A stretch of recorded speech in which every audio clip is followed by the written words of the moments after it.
নমস্কার বন্ধুরা, কৃষ্ণকথা চ্যানেলে স্বাগত জানাই। বন্ধুরা, এমন 5টি ঘর আছে যেখানে মা লক্ষ্মী কখনোই পা রাখেন না, আর যদি কখনো রাখেনও তবে এক মুহূর্তের মধ্যেই ভিড়ে যান।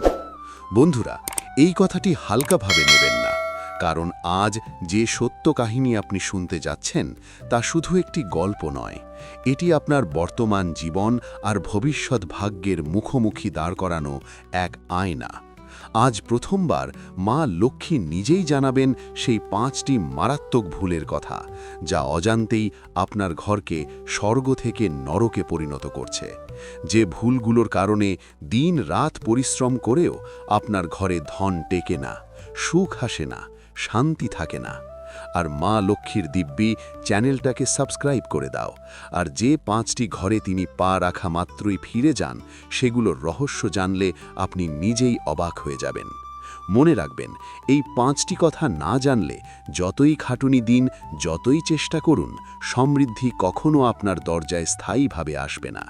তাই এই ভিডিওটি শেষ পর্যন্ত দেখুন, কারণ শেষেই মা লক্ষ্মী নিজেই সিদ্ধান্ত জানাবেন তিনি আপনার ঘরে বাস করবেন নাকি চিরকালের জন্য আপনাকে ছেড়ে চলে যাবেন। বন্ধুরা, কখনো কি ভেবে দেখেছেন, কিছু মানুষ সারা জীবন পরিশ্রম করেও যায়, দিন রাত খাটুনি, সংগ্রাম, কঠোর পরিশ্রম করেও তাদের জীবনে অর্থের অভাব থেকেই যায়। সারা জীবন হাত পেতে থাকতে হয়, কিন্তু মুঠো কখনো ভরে না। আবার কিছু মানুষ আছে যারা দিন দ্বিগুণ, রাত চতুর্গুণ উন্নতি করে, সমৃদ্ধি, সম্মান, প্রতিপত্তি সবই পায় এবং সুখী জীবন যাপন করে। কেন এমন হয়? ঈশ্বর কি তবে অন্যায় করেন? কাউকে বেশি ভাগ্য দেন, কাউকে কম? না, এমন নয়। এর পেছনে একটাই নীতি আছে: ধনের দেবী মা লক্ষ্মীর আশীর্বাদ। মা লক্ষ্মী প্রসন্ন হলে মাটিও সোনা হয়ে যায়, আর তিনি অপ্রসন্ন হলে সোনাও ছাইয়ে পরিণত হয়। ধন শুধু পরিশ্রমে আসে না, ধন আসে পরিশ্রম, পুণ্য, পবিত্রতা এবং সদ্ভাবের মাধ্যমে। আর আজকের এই পবিত্র কাহিনীতে আমরা আপনাদের বলবো এমন 5টি বাড়ির কথা যেখানে মা লক্ষ্মী কখনো বাস করেন না, এবং যেখানে গেলেই তিনি সঙ্গে সঙ্গে ফিরে আসেন। এমন বাড়িতে যতই ধন আসুক তা স্থায়ী হয় না, সুখ আসে না, এবং মানুষ দারিদ্র্য, সংগ্রাম ও ক্লেশে জীবন কাটায়। তাই আসুন, শ্রদ্ধার সঙ্গে বসুন, মন শান্ত করুন এবং মনোযোগ দিয়ে শুনুন। মা লক্ষ্মী নিজেই বলেন, যেখানে এই 5টি দোষ থাকে সেখানে আমি বাস করি না, এবং এমন মানুষ যতই পরিশ্রম করুক তারা সর্বদা দারিদ্র্য, কষ্ট ও অশান্তি দেখে। বন্ধুরা, অজান্তেই কি আপনি এইসব ভুল করে ফেলছেন? আজকের এই পবিত্র কাহিনী যদি আপনার সমৃদ্ধির দরজা খুলে দেয়, তাহলে এই কাহিনী সম্পূর্ণ শুনুন এবং কমেন্টে জয় মা লক্ষ্মী অবশ্যই লিখুন। বন্ধুরা, এক সময়ের কথা, মা সরস্বতী মধুর হাসি ও বিনম্র ভাব নিয়ে মা লক্ষ্মীর পাশে বসেছিলেন। তখন তিনি মা লক্ষ্মীকে বললেন, বোন লক্ষ্মী, তোমার কৃপা যে ঘরে থাকে সেই ঘর স্বর্গের মতো সুন্দর হয়ে যায়।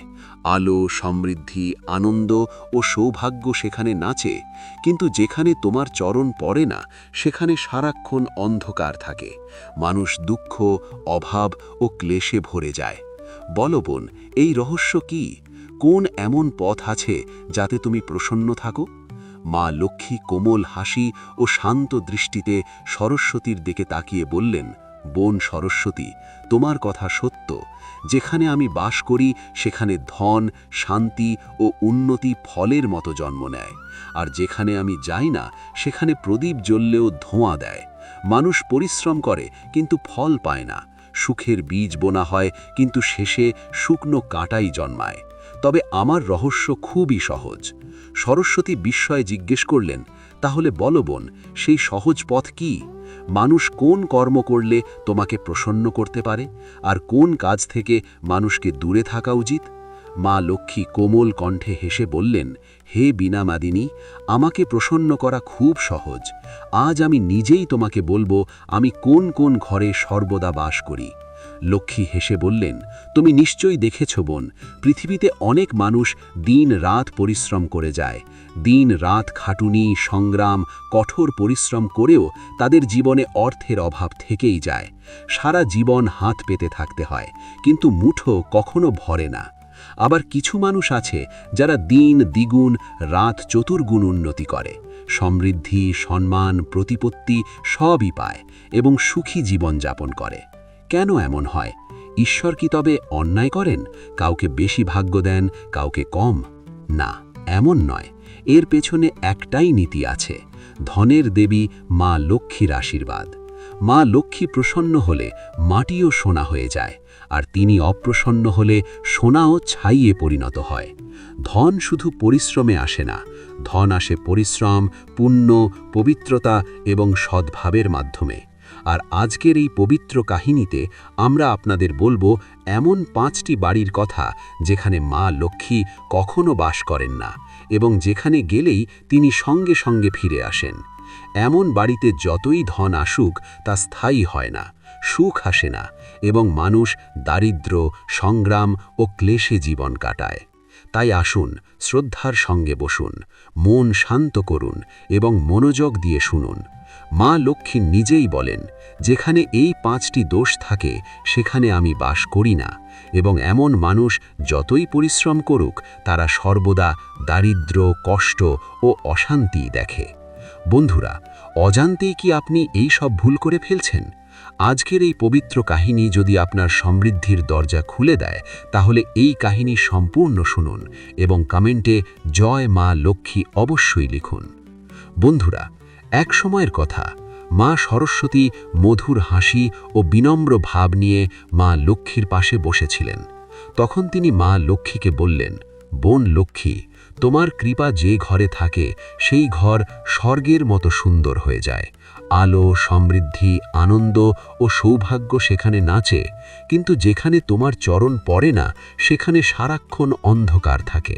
মানুষ দুঃখ, অভাব ও ক্লেশে ভরে যায়। বলো বোন, এই রহস্য কি? কোন এমন পথ আছে যাতে তুমি প্রসন্ন থাকো? মা লক্ষ্মী কোমল কণ্ঠে দেবীকে বললেন, দেবী, এই কাহিনী ধর্মগ্রামের। সেই ধর্মগ্রামে এক অত্যন্ত সুখী পরিবার ছিল, সুখ ও সমৃদ্ধিতে ভরা। কিন্তু তাদের সমৃদ্ধি শুধু ধনে নয়, ধর্ম, প্রেম ও সন্তোষে ছিল। সেখানকার প্রতিটি সদস্য সহজ ও সরল ছিল, কারো প্রতি দ্বেষ নয়, কারো সঙ্গে প্রতারণা নয়। ভোরে সূর্য ওঠার সঙ্গে সঙ্গে ঘরে শঙ্খ বাজত, দীপ জ্বলত, তুলসী মাতার চরণে জল দেওয়া হতো এবং সবাই মিলে প্রভুর স্মরণ করত। মা সরস্বতী জিজ্ঞেস করলেন, শুধু পূজা পাঠেই কি ঘরে সুখ ছিল? লক্ষ্মী কোমল কণ্ঠে বললেন, না দেবী, শুধু পূজায় সুখ আসে না। তাদের জীবন ছিল এমন, ভক্তি তাদের শ্বাসে শ্বাসে ছিল, পরিশ্রম তাদের হাতে ছিল, সুচিতা ছিল তাদের আচরণে এবং সন্তোষ বাস করত তাদের হৃদয়ে। তারা শুধু ঈশ্বরেরই নাম নিত না, বরং ঈশ্বর দেখানো পথেই চলত। কম কথা বলতো, ভালো ভাবত, কারো নিন্দা করত না এবং যা কিছু পেত তাকেই ভগবানের প্রসাদ বলে মানত। সরস্বতী মুচকি হেসে বললেন, বোন, এমন গুণ তো তোমাকে নিজে থেকেই এসে বেঁধে রাখে। লক্ষ্মী হেসে বললেন, একদম ঠিক। যেখানে এমন পরিবেশ থাকে সেখানে আমাকে ডাকতে হয় না, আমি নিজেই চলে যাই। আর জানো দেবী, সেই পরিবারের কর্তা প্রতিদিন ভোরে কাজ শুরু করার আগেই প্রার্থনা করত, হে প্রভু, আমার পরিশ্রমের শক্তি দাও, আমার মনে নম্রতা দাও এবং যে ধন পাই তা যেন ধর্মের পথে ব্যয় হয়। এমন প্রার্থনা শুনে কোন দেবতা প্রসন্ন হন না বলো? সরস্বতী সম্মানের সঙ্গে বললেন, বোন, এ তো সত্যি এক দিব্য পরিবার ছিল। তারপর সেই পরিবারের সঙ্গে কি হলো? লক্ষ্মী গম্ভীর হয়ে বললেন, দেবী, ধর্মস্থ পরিবারের পরীক্ষা অবশ্যই হয়। যেমন আগুনে পুড়ে সোনা উজ্জ্বল হয়, তেমনি সৎ গৃহস্থের পরীক্ষাও ঈশ্বর নেন। মা লক্ষ্মী বললেন, যে কোনো পরিবারের সবচেয়ে গুরুত্বপূর্ণ হলো পরিবারের কর্তা। তার হাতেই সব কিছু থাকে। সে যে পথে চলে পরিবারও সেই পথেই চলে। যদি কর্তার মন পবিত্র হয়, চিন্তা সুস্থ হয়, বাক্য মধুর হয় এবং কর্ম ধর্মযুক্ত হয়, তবে পুরো পরিবার উন্নতি, শান্তি ও সুখে ভরে যায়। কিন্তু যদি কর্তার মন অন্যের ধন ও বৈভব দেখে অহংকার, ঈর্ষা বা লোভে ভরে যায়, তবে ধীরে ধীরে ঘরের প্রদীপ নিভে যেতে শুরু করে, এবং যেখানে প্রদীপ নিভে যায় সেখানে লক্ষ্মী স্থির থাকেন না। সরস্বতী জিজ্ঞেস করলেন, বোন, সেই পরিবারের কর্তা কেমন ছিলেন? লক্ষ্মী প্রসন্নভাবে বললেন, তিনি ছিলেন অত্যন্ত বিনয়ী ও ধর্মনিষ্ঠ পুরুষ। তার হৃদয় ছিল সমুদ্রের মতো শান্ত ও স্বাদ। তিনি প্রতিদিন ভোরে উঠে প্রথমে তুলসী মাতার সামনে দীপ জ্বালাতেন এবং বলতেন, হে নারায়ণ, আমার বুদ্ধিকে সরল রাখো, আমার কর্মকে ধর্মময় করো, এবং আমাকে ততটাই দাও যাতে আমি নিজেও বাঁচতে পারি এবং অন্যেরও সাহায্য করতে পারি। তিনি নিজের পরিবারকে বোঝাতেন, ধন এলে অহংকার করবে না, আর না এলে হতাশ হবে না। ধন ভগবানের দান, কিন্তু ধর্ম মানুষের পরিচয়। এমন চিন্তার কর্তা ঘরকে শুধু ধনে নয়, সংস্কারে সমৃদ্ধ করে। সরস্বতী মাথা নত করে বললেন, সত্যি বোন, যেখানে কর্তা দৃঢ়, নম্র ও ধর্মপরায়ণ হন, সেখানে পরিবারের বৃক্ষ শুধু সবুজই নয়, প্রজন্মের পর প্রজন্ম ফলও দেয়। লক্ষ্মী এমন সময় এলো যখন তাদের জন্য দুবেলা অন্ন জোটানোও কঠিন হয়ে পড়ল। হে দেবী, এটাই সেই মুহূর্ত যখন অজ্ঞানের অন্ধকার ভক্তির প্রদীপকে ঢেকে ফেলতে চায়। সরস্বতী গম্ভীরভাবে বললেন, বোন, এ তো সেই অবস্থা যেখানে মানুষের পরীক্ষা হয়। এখানে যদি সে না টলে যায় তাহলে তার উদ্ধার নিশ্চিত। লক্ষ্মী মাথা নাড়লেন, সত্য বলেছ দেবী, কিন্তু অন্ধকারের পর আলো আসে। এই পরিবারও সম্পূর্ণ পতনের জন্য নয়, বরং উত্তরণের জন্যই পড়েছিল। কারণ ঈশ্বর যখন দেখেন কেউ পথভ্রষ্ট হচ্ছে, তখন সে সংকেত পাঠান। ঠিক তখনই একদিন তাদের দরজায় এক দিব্য অতিথি এলো। সে সাধারণ পোশাক পরেছিল, কপালে ছিল শান্ত জ্যোতি, চোখে করুণা আর গভীরতা। পরিবারের কর্তা শ্রদ্ধার সঙ্গে দরজা খুললেন। অতিথি ঘরে প্রবেশ করে বলল, তুমি অনেক পূজা পাঠ করেছ, ধর্ম থেকে কখনো বিচ্যুত হওনি। ভগবান সর্বদা তোমাকে সদ্বুদ্ধি দিন। এখন আমি তোমাকে কিছু কথা বলতে এসেছি, মনোযোগ দিয়ে শোনো। পরিবারের সব সদস্য তার সামনে এসে বসল, কারণ তার কথায় সাধারণ মানুষের ভাষা নয়, বরং সংসারের গভীর অভিজ্ঞতা ছিল। অতিথি বললেন, মনে রেখো, ধর্ম যখন ঘরে প্রবেশ করে তখন আগে মন বদলায়, তারপর পরিবার বদলায়, তারপর সমাজ বদলায় এবং শেষে ভাগ্য বদলায়। আর অধর্ম যখন প্রবেশ করে তখন প্রথমে মন ভেঙে যায়, তারপর পরিবার ভেঙে পড়ে, তারপর ধন চলে যায় এবং শেষে শ্রদ্ধা নষ্ট হয়ে যায়। তোমাদের ঘরে আগে ধর্ম ছিল, তাই আমি এখানে এসেছি। পরে কুসঙ্গ প্রবেশ করেছে, তাই সংকট এসেছে। কিন্তু মনে রেখো, ঈশ্বর ভক্তদের ভাঙেন না, তিনি তাদের ঘষে মেজে গড়ে তোলেন। পরিবারের কর্তা বিনম্র স্বরে জিজ্ঞেস করলেন, মহারাজ, আমাদের ভুল কোথায় হয়েছে? অতিথি বললেন, সঙ্গ থেকেই পতন হয়, আর সৎসঙ্গ থেকেই উন্নতি হয়। পুরুষরা ধর্মপথ থেকে সরে গেছে, কারণ তারা কুসঙ্গকে বন্ধু ভেবে নিয়েছে। নারীরা কেঁদেছে, কারণ তাদের পবিত্রতার অপমান হয়েছে। আর তুমি দুঃখী হয়েছ, কারণ তুমি আশা হারাতে শুরু করেছ। কিন্তু মনে রেখো, ঈশ্বর সেখানেই থাকেন যেখানে নারীর চোখে শ্রদ্ধা জীবিত থাকে আর পুরুষের মনে লজ্জা বেঁচে থাকে। এখন তোমাদের 3টি ব্রত গ্রহণ করতে হবে। শোনো। পরিবার মনোযোগ দিয়ে শুনতে লাগল। অতিথি 3টি নিয়ম বললেন। প্রথম ব্রত, মন ব্রত। মনকে পবিত্র রাখো, কারো দোষ দেখো না, নিজের দোষ শোধরাও, মনের প্রদীপ জানাও, হাওয়া যতই জোরে বইুক। দ্বিতীয় ব্রত, সঙ্গব্রত। কুসঙ্গ সঙ্গে সঙ্গে ত্যাগ করো। যে মনে বিষ ঢালে সে বন্ধু নয়, সে ধ্বংসের দূত। ঘরে যদি সাধু, সন্ত, বিদ্বান ও সৎ মানুষ আসে, তবে ঘর স্বর্গে পরিণত হয়। তৃতীয় ব্রত, তুলসী ব্রত। প্রতিদিন তুলসী মাতার পূজা করো, পরিক্রমা করো, তার চরণে দীপ জ্বালাও। তুলসী ভক্তিতে মন নির্মল হয়, আর যেখানে মন নির্মল হয়ে যায় সেখানে লক্ষ্মী নিজেই চলে আসেন। পরিবারের চোখ ভরে উঠল। নারী পুরুষ সবার মুখে নতুন ভক্তির আলো ফুটে উঠল।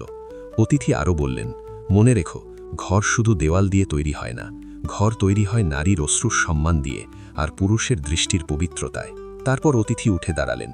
পরিবারের কর্তা তার চরণ ধরে বললেন, মহারাজ, আপনি কে? অতিথি হেসে বললেন, আমি সেই জন যাকে তুমি কখনো দেখনি, কিন্তু প্রতিটি কঠিন সময় ডাক দিয়েছ। এখন তোমাদের পথ উজ্জ্বল হবে। এরপর পরিবারের সব সদস্য একসঙ্গে বসে নিজেদের ভুল বুঝতে পারল।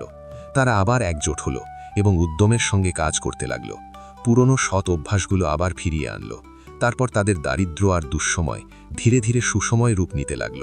মা লক্ষ্মী বললেন, সরস্বতী, এখন আমি তোমাকে সেই 5 ধরনের ঘরের কথা বলছি যেখানে আমি যেতে পর্যন্ত পছন্দ করি না। আর সেখানে থাকা তো একেবারেই অসম্ভব, কারণ ধন শুধু সোনার উপর নাম নয়, ধন হলো সেই শক্তি যা সেখানেই থাকে যেখানে ধর্ম, সুচিতা আর প্রেম আছে। সরস্বতী শ্রদ্ধার সঙ্গে বললেন, বলুন দেবী, এই জ্ঞান শুধু দেবতাদের জন্য নয়, সমগ্র মানবজাতির জন্য অমৃত, আমি শুনতে প্রস্তুত। লক্ষ্মী বললেন, প্রথম সেই ঘর যেখানে নারীর অপমান হয়, যেখানে স্ত্রী, মা, বোন বা কন্যাকে তিরস্কার, কঠোরতা বা দুঃখ দেওয়া হয়, সেখানে আমি এক মুহূর্তেও প্রবেশ করি না। নারীর সম্মান থাকলে সমৃদ্ধি স্থির থাকে, নারী কাঁদলে লক্ষ্মী নিজেই দ্বার ত্যাগ করে। যে ঘরের পরিবেশ অপবিত্র, যেখানে সর্বদা কলহ থাকে, যেখানে দেহ আর মন উভয়ই অশুদ্ধ, এমন ঘরে আমি কখনো যাই না। লক্ষ্মী বললেন, দ্বিতীয় সেই ঘর যেখানে নেশা, জুয়া আর ব্যভিচার থাকে, যেখানে পুরুষ নিজের মর্যাদা ভুলে যায়, দৃষ্টিকে অশুদ্ধ করে আর মনে পাপ লালন করে, সেখানে ধন কখনো সুখ দেয় না, শুধু ধ্বংস ডেকে আনে। এমন ঘরে আমি এলেও ক্ষণিক থাকি, তারপর ফিরে যাই। লক্ষ্মী বললেন, তৃতীয় সেই ঘর যেখানে অতিথির অপমান হয়, অতিথি দেবতার সমান, যে ঘর অতিথিকে তিরস্কার করে, অন্ন আর জল থেকে দূরে রাখে, সেখানে লক্ষ্মীর প্রদীপ ধীরে ধীরে নিভে যায়। লক্ষ্মী বললেন, চতুর্থ সেই ঘর যেখানে গোমাতা ও তুলসীর অবহেলা করা হয়, যেখানে গো সেবার ভাব নেই, যেখানে তুলসী মাতা শুকিয়ে যায় আর কেউ জল দেয় না, সেখানে আমার কৃপা স্থায়ী থাকে না। লক্ষ্মীর কণ্ঠ কঠোর হয়ে গেল।